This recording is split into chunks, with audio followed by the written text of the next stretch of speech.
Hi, this is Carly Black from Teach Mom Repeat. Thank you for joining our free email course, 5 Days to a Powerful Class Blog. Today we're going to talk posts and pages. So, first of all, I want to talk about pages. And on a class blog, you probably don't need a whole lot of pages. What I normally have is the About Me page and a contact page. But if you wanted to, you could include pages that were specific to things like maybe you were constantly writing a newsletter, a monthly newsletter, so you could title it Newsletter. Um, and if you wanted to, maybe you teach multiple subjects, maybe you teach language arts and social studies. So maybe you have a page for language arts and a page for social studies. But pages are like pieces of paper in a notebook.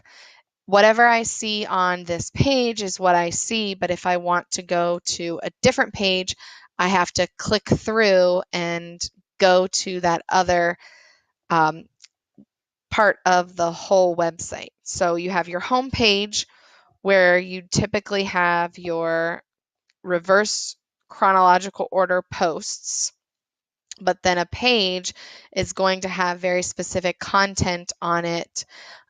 If you want to have links and some descriptions and those kinds of things, that's what a page would be for. If you want very specific posts to show up on that particular page, I'll show you what that looks like when we talk about categories.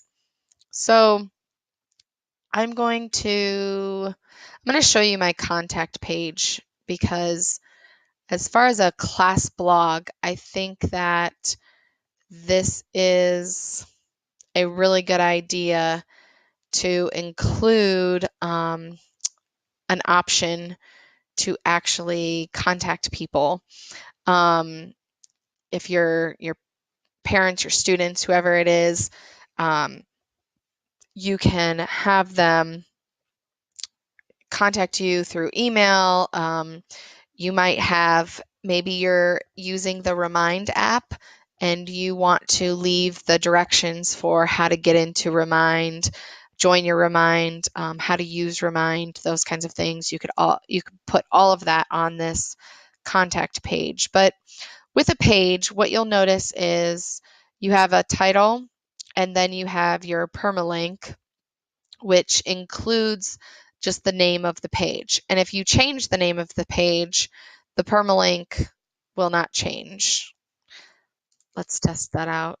I think that's the right thing because I already have this published. So yes, once you publish it, the title becomes your permalink and then the permalink won't change unless you edit it.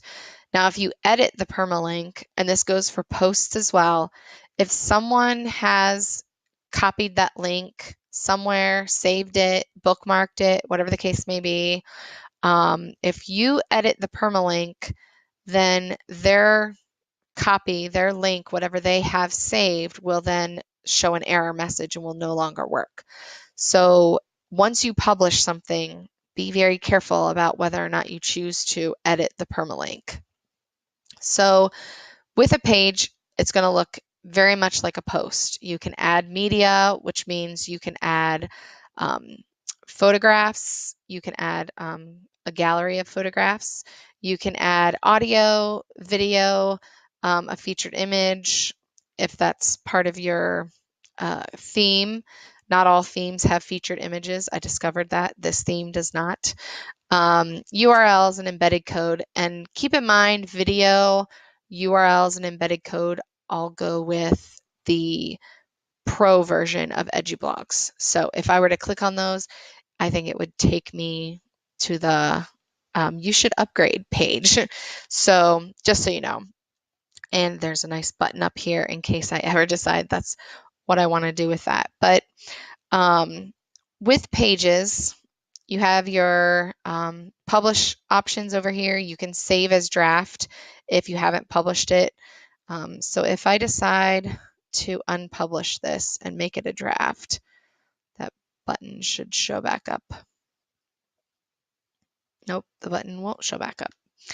So we'll change it back to published because I do want it published.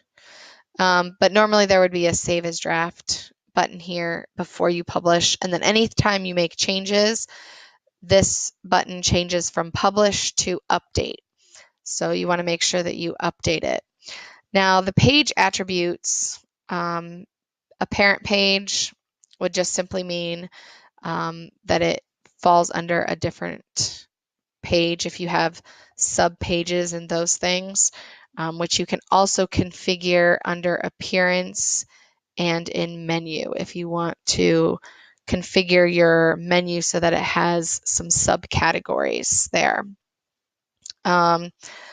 Okay, so that's adding a page, and unless you tell it to include top level pages and put it in the menu, like I showed in the other video on customizing, it won't just automatically appear in your menus. So you'll have to go back and watch that video if you want to learn how to do that if you missed it. So let's talk about posts. So here in the post world here, I've got 2 articles that I've written. Both are under the category curriculum. They don't have any tags or comments. And I can do a couple of different things. I can edit them. I can quick edit them if I want to change very simple things. But I don't want to change anything here. So I'm going to open this up and show you how it's just a little bit different than a page. So with the post, the permalink adds a date to the actual link itself, and then it adds the title, and the same goes for posts. If you edit this and somebody already has it, then you may end up giving them an error message and they won't be able to find your page again. This visual editor here is meant to show you what it will look like layout-wise, font-wise, color-wise, all of those things on your actual website. So you can change things if you wanted to add subheadings. You have all these options for headings, bold, italics. You can change the font color here. You can left align it. You can center it if you want to, if that looks better with your theme. You have links, options to add links, and it works very much like a word processor there. Now, if you're in text view, this is where all the coding happens. So if you feel like you're looking at something and you don't understand because there's lots of symbols and things, that's because somehow you accidentally clicked text. And this is where you can add code. If you know how to code, that is awesome and more power to you. That's going to be my next learning opportunity. But this is probably where you're going to spend most of your time. Now, the format option, this will look different for everybody in terms of your theme.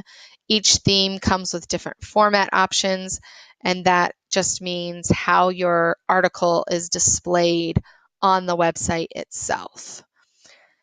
Categories. This is a way for you to collect all of your posts under different categories. So, for example, if you want to create a category like newsletters, and once a month or every other week, if you have time for that, you want to let parents know, students know what's coming up, what you guys have been doing, then you can write an article and post it and put the category newsletter, and then that way also you can add it to your menu and everyone can find your newsletter very quickly. You can add categories either within a post, or if you are over here, you can also go to categories and add categories there. Tags work very similar to categories. They allow you to, it's kind of, they're like hashtags is how I think of it. So if there are some keywords that you're using in your post, then you can add them as tags. And if you have the tag cloud widget on your homepage, then your readers can find those different keywords. Any post that has that keyword in it will show up for them. So it's a really neat search feature. And then if your theme allows you to have a featured image, this theme, I tried to set a featured image, and when I went back to look at it, I realized it wasn't showing up. So you might have featured image here, and you might put something in there, and then go to the website and realize that there's nothing there. So it depends on the theme. All themes are different. So that is basically the difference between posts and pages. You can view your post up here. You can click on the link here. That will take you, didn't save anything. I don't think I changed anything, but that will take you right to the post so you can see what it looks like. And hopefully that helps you to determine what you want to do post-wise and what you want to do for pages, and kind of organize to help your readers find all the great information that you're going to be putting on your class blog. Next email, we'll talk about how to optimize this class blog for parent communication, and what you want to do to help with that. So I hope you're enjoying the email course. If you stumbled upon this video and didn't join our email course, check the description below and you can find a link to that. Thank you.